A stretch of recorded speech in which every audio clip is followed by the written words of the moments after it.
बूई अम्मा के जीवन की कहानी। जीवन की यह मोरल कहानी मुझे आज भी याद है। इस कहानी से हमें एक नई सीख मिलती है जिससे हम अपने जीवन में उन सभी बातों को याद रख सकते हैं। शायद उसके बाद कुछ अच्छा कर पाए। ये बात उन दिनों की है जब एक बूई अम्मा गांव में रहती थी। वह हमेशा उदास रहती थी। इसका मुख्य कारण था कि वह अकेली रहती है, लेकिन फिर भी वो सभी की मदद किया करती थी। भले ही वो बहुत मुश्किल से चल पाती थी क्योंकि हमेशा ही जोड़ों में दर्द रहता था।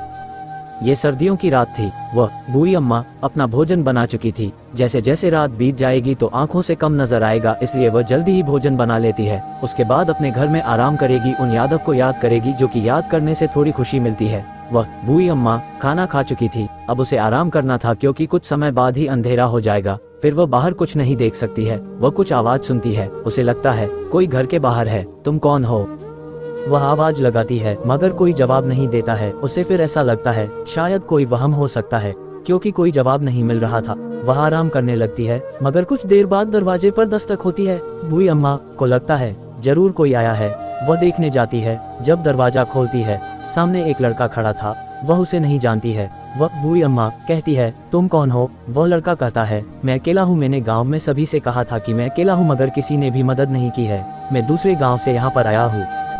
उस गांव में बाढ़ आ गई है जिसमें सब कुछ बह गया है। अब मेरे पास कुछ भी नहीं है। मुझे डर भी लग रहा है। कोई भी मेरी मदद नहीं कर रहा है। जब ये सब कुछ बूई अम्मा ने सुना तो उसे बहुत दुख हुआ था। वह 12 साल का लड़का अब कहाँ जाएगा? वो अम्मा कहती है तुम अंदर आ जाओ। वो लड़का अंदर आ जाता है। बूई अम्मा उसके लिए थोड़ा बचा हुआ भोजन लाती है। वह खाता है। वो लड़का खाते हुए रो भी रहा था। उसे लग रहा था कि कोई भी उसकी मदद नहीं करेगा।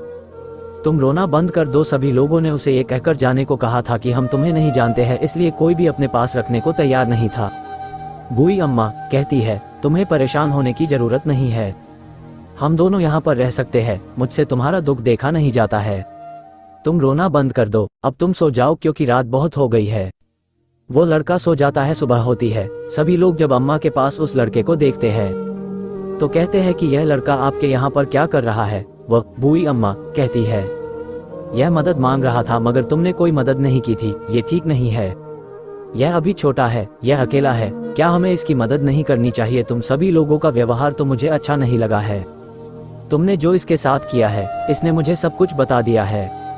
बूई अम्मा अमीर तो नहीं है मगर वह जानती है जिसके पास धन होता है वो अमीर नहीं बल्कि जिसके पास सभी की मदद करने का विचार होता है वही अमीर होता है।